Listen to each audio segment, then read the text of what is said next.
Textile industries के लिए बड़ी राहत की खबर है। कोयला जलाने वाली डैंग यूनिट्स को अब गैस में बदलाव करने की जरूरत नहीं। सूरत की कंपनी स्टीम हाउस इंडिया यहां पर कॉमन बॉयलर लगाएगी। सबसे बड़ी बात है कि जिस कीमत पर अभी इंडस्ट्रीज को निजी बॉयलर से स्टीम मिलती है, उसी कीमत के बराबर कॉमन बॉयलर से स्टीम मिलेगी। एक साल में सेक्टर 29 पार्ट 1 व पार्ट 2 में कॉमन बॉयलर लग जाएंगे। कंपनी के एमडी विशाल एस बुधिया ने कहा, हमारी प्लानिंग है साल 2023 में पर्यावरण दिवस पर इस कॉमन बॉयलर का उद्घाटन करना।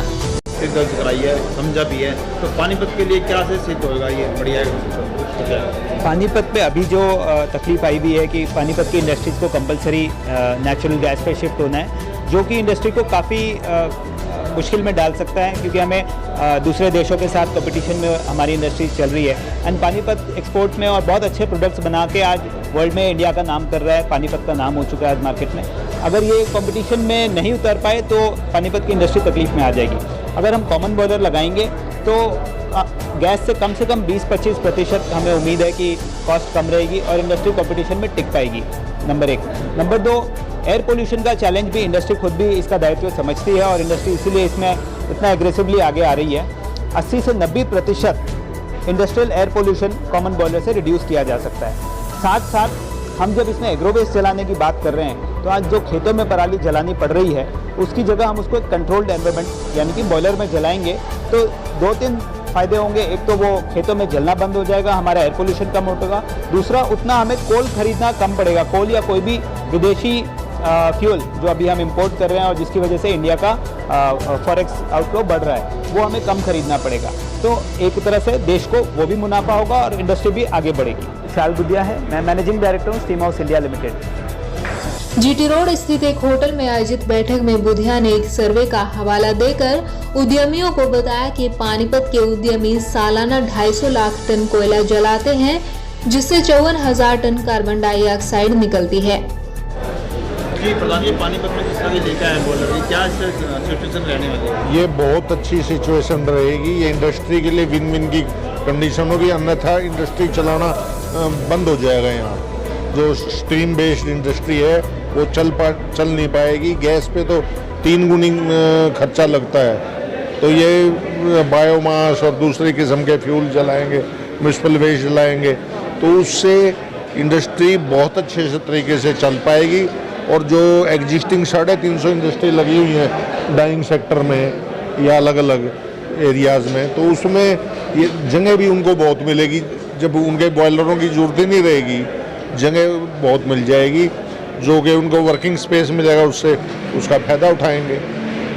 कितनी कॉस्ट पड़ने वाली, जैसे कि बीमारी में बात की है? नहीं, कॉस्ट तो कोई नॉमिनल है, वो तो सिक्योरिटी है। आज आप बिजली का कनेक्शन लो तो उसकी सिक्योरिटी देनी है 2 महीने की, जो आपकी कंजम्पशन है, सिक्योरिटी तो देने की बात कह रही है। तो पोल्यूशन पे क्या कहना है? पोल्यूशन तो इसमें होगा ही नहीं, क्योंकि इन्होंने पोल्यूशन कंट्रोल बोर्ड के चेयरमैन को मतलब वहाँ प्रेजेंटेशन दिखाई थी, वो बहुत खुश हुए। उसके बाद ये CPCB में भी एक आपका वो हो चुका जी, CPCB में भी एक इनका सेमिनार हो चुका, तो वहाँ भी इन्होंने सारी प्रेजेंटेशन दिखाई, तो वो भी लोग बहुत खुश हुए।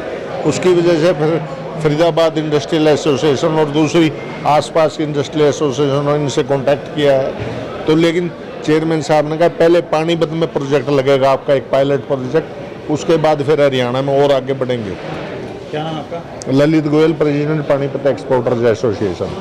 वहीं जब कॉमन बॉयलर लग जाएगा तो निकलने वाली कार्बन डाइऑक्साइड की मात्रा कम होकर 6,000 टन रह जाएगी। इस तरह से पानीपत प्रदूषण नियंत्रण में बहुत बड़ा रोल निभाएगा। सेक्टर 29 पार्ट 1 डायर्स एसोसिएशन के प्रधान भीम सिंह राणा, पानीपत एक्सपोर्टर्स एसोसिएशन के प्रधान ललित गोयल आदि ने कंपनी की प्लानिंग को बेहतर बताया और कहा, यह पानीपत के लिए वरदान साबित होगा। पानीपत में कितना कारगर सिद्ध होने वाला है? ये तो इंडिया के लिए एक बहुत बढ़िया प्रोजेक्ट साबित होगा अगर ये यहाँ कामयाब होता होगा, मुझे लगता है, क्योंकि हम देखा है चाइना में तो यही लगते हैं, इससे बिजली भी प्रोड्यूस होगी और ये भी होगा। म्यूनसिपल जैसे एक नया चीज़ बताई जो हम सोच रहे थे और उन्होंने बताया, म्यूनसिपल वेस्ट भी इसमें यूज होगी, तो इससे एक तो वेस्ट से छुटकारा मिलेगा और एक हम लोगों को स्टीम मिलेगी और सस्ते रेट मिलेगी। सबसे बड़ा चैलेंजिंग हमारे सेक्टर में खासतौर पर कि लोगों में जगह कम है, तो उस जगह को बचाने के लिए भी एक काम आएगा। और एक जो हमारा आज एनसीआर में होने की वजह से जो सबसे बड़ी समस्या हमारे को एयर पोल्यूशन की आ रही है, उसमें बड़ी हेल्प मिलेगी, क्योंकि इस प्रेजेंटेशन को हम लोग 3 साल 4 साल से कर रहे हैं। और हमें इसमें हमारी सरकार भी, मुख्यमंत्री भी, हमारे विधायक भी, हमारे सांसद भी, सब इसमें बड़े इंटरेस्टेड है, तभी बहुत जल्दी रिजल्ट भी आ रहे हैं हमें। नहीं तो सरकारी फाइलें लाइन में पड़ी होती हैं, तो यहाँ पे मुख्यमंत्री जी खुद इंटरेस्ट ले रहे हैं। विधानसभा में भी ये मुद्दा उठ चुका है। अगर ये होता है तो ऑल ओवर इंडिया के लिए ये एक साबित होगा। और एक कॉमन बॉर्डर भी मैं आपको बता दूँ, स्पेशल सरकार एक HIDC सेक्टर काट रही है फरीदाबाद डिस्ट्रिक्ट में, उसमें भी कॉमन बॉर्डर कॉमन CTP लगेगा। तो ये एक पानीपत की पहल है, जो इसको देख के फरीदाबाद में स्टार्ट किया, वो भी हमारे साथ आए हैं। तो ये कि इंडिया के लिए बहुत अच्छा साबित होगा। आप सेमिनार में बैठे हो, आपने बड़ी बात आया, उनको क्या कहना चाहेंगे? मेरा सभी साथियों से वैसे तो हम इसको डिस्कस करते रहते हैं ग्रुप में, सभी हमारे मेंबर हैं, लगभग 450 मेंबर हैं। जितने भी इंडस्ट्री के हैं, चाहे पोलर वाला है, मिंक वाला है, डाइंग वाला है, 3D वाला, सभी हमारे मेंबर हैं डायर एसोसिएशन के, और उससे मिलजुल कर काम भी करती है, सब संस्थाओं से जुड़े हुए हैं। तो उनसे यही है कि इसको देखना चाहिए। और मेरी एक रिक्वेस्ट है, कुराड़ ऐसे इंडस्ट्री है, एक ओल्ड इंडस्ट्री है, वहाँ का दोबारा सर्वे करवा कर, और वहाँ भी ज़रूरत है तो वहाँ भी लगवाई जाए, और सबको फायदा मिलेगा इसका। Bhim Rana, president Panipat dyer association, chairman federation of industrial association.